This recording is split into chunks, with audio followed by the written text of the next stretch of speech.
Welcome back, guys. In today's video, it's going to be a little bit shorter, but we're going to be going over touring two of the coal plants that I've been building over the last week. The main one being our one for our series that we're doing right now, which you've kind of seen last week, the start of it, and I've now finished that. The other one is I've been playing a co-op world with a friend that is brand new to Satisfactory, and it's been a really fun experience. But over this last week, we were working really hard to create this ridiculously oversized coal plant in the same location as my other one. The one that we're going to be going over here produces about 4,800 megawatts per minute on coal alone, which is just an egregious number, and I've never built a coal plant this big. So that's where we're going over in today's video. All that being said, guys, let's get into it and start talking about it. All right, so we're going to start off by doing a little walkthrough and kind of showing you guys what it would be like to kind of walk around the factory and kind of see everything in a first-person sort of sense.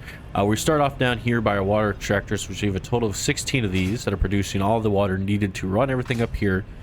They're all piped together in this nice little organized pattern. Good right angles everywhere like they're supposed to be. Over around the corner here, we can begin to see the start of our water elevator where all this kind of goes behind here. The glare of this is really not letting me get a good view of it, but you can see all the pipes are right there. If we go up our staircase here, we're going to enter the actual coal plant. We're greeted by our comply sign. So right as the first thing we enter here, we need to be reminded to comply to the company because the company loves us and we love the company. So we always must comply. As we enter through into our hallways here, we can begin to see some of the things that I'm trying to do with these little lights here. I'm not sure exactly how I feel about them, so let me know down below what you think I should do. If I should keep them throughout the entire thing, like down there, or if I just pull them all out and move on and try something different. If we enter this room, we can start to see our first catwalk here where we begin to see our difference in our levels of our coal generators. So we have our first section right here, which is at eye level. This is 4 meters down, and we can start to see our overhead pipes kind of feeding everything that it needs to. If we walk across here, we can begin to enter our other hallway. We have a nice platform over here where we can do some work and stuff. I don't know what I'll put exactly, but I do have some options on some stuff I can put around the actual factory itself. We have another fire exit right here, which is a staircase that leads all the way down to the water level. If we go into here, we can begin to see our next set of tiered levels that we have. So we have 2 meters down, or sorry, 8 meters down here. This is 2 of those 4-meter blocks. And we kind of at eye level, we get to see a better view of kind of what's going on with the glass roof and everything above. This is pretty much similar to what's up there. If we go down, we go down to our 3rd level here, which at this point, this is 12 meters down. So this is 3 walls down, and we get a really good view of everything being wide and open and being able to kind of see the glass roof and everything that's outside with the water extractors and everything that we have going on. My plan is to build a factory kind of over there on that side of the lake, so that way we can get to look at something from over here because it needs to break up kind of the monotony of just the rocks and the coil and stuff over there. So we're going to do some stuff over there in the future, but for right now, this is all we can look at. If we go down, we go to our last layer, which is just a little 1 meter.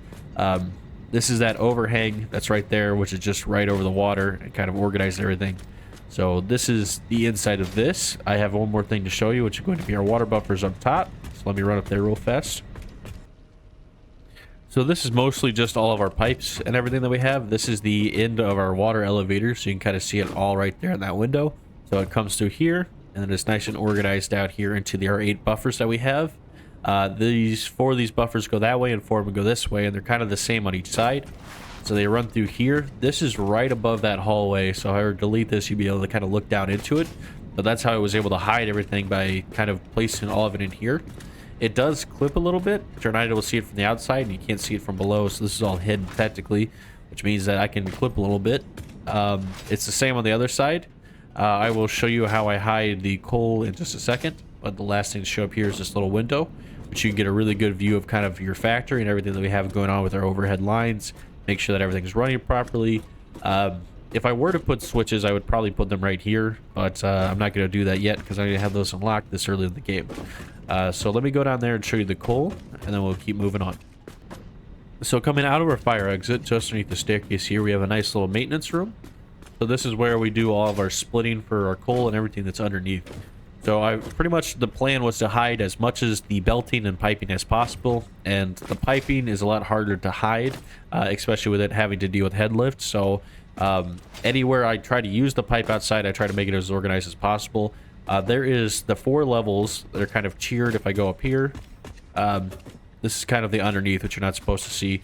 Well, you have different levels here that kind of show you where our splitters are at. So you can kind of see there's stuff above this. There's another layer here, and then further back, there's another level. And this is where all of our stuff is kind of at.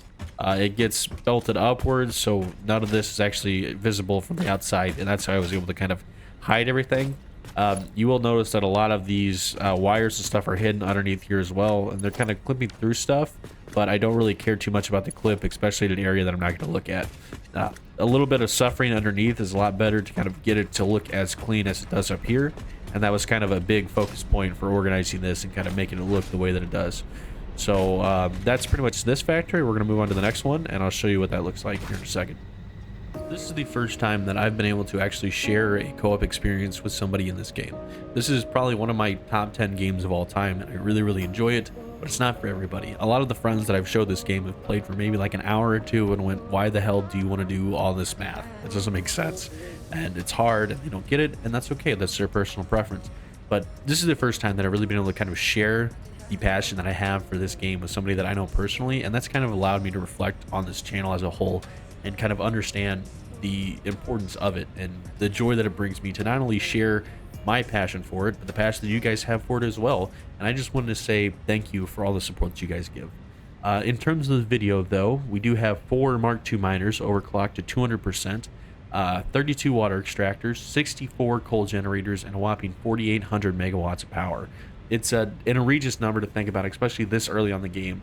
This is just right after steel. Like, we don't even have phase 2 finished yet. We're just kind of setting up everything. In terms of design, this factory is not set up nearly kind of as cool as you would say the first one. There's more of kind of a utility aspect in mind when in terms of kind of building this factory. It's a lot flatter, a lot more organized. It's just kind of, you have the belts there. It's not really hidden. And that's okay. It's to kind of demonstrate the two extremes of this game. You have, you know, putting all this time into make something look really beautiful, and then you have utility. And both sides of the game are fine. There's 2 ways to play this game. And there's kind of a mixture of that as well. It's not just one style or the other. It's just kind of to help show you guys that you can build however you want, and as long as it's effective and as long as you're doing great things, that's what matters. So I just want to take some time to kind of share these 2 different design philosophies that I'm kind of dealing with this week, and hopefully can kind of take some time for you guys to reflect on it and kind of look at your own builds and see what you can do to change those and make them go a certain way or kind of set up a certain way. If you're brand new to this channel, just go ahead and like and subscribe, and you can kind of follow. I post every Thursday. I'm probably going to be a little bit late on this video just with all the timing of it and everything that I've had to do this week, but that's okay. I just want to say thank you guys, and I hope that you enjoy the rest of your week.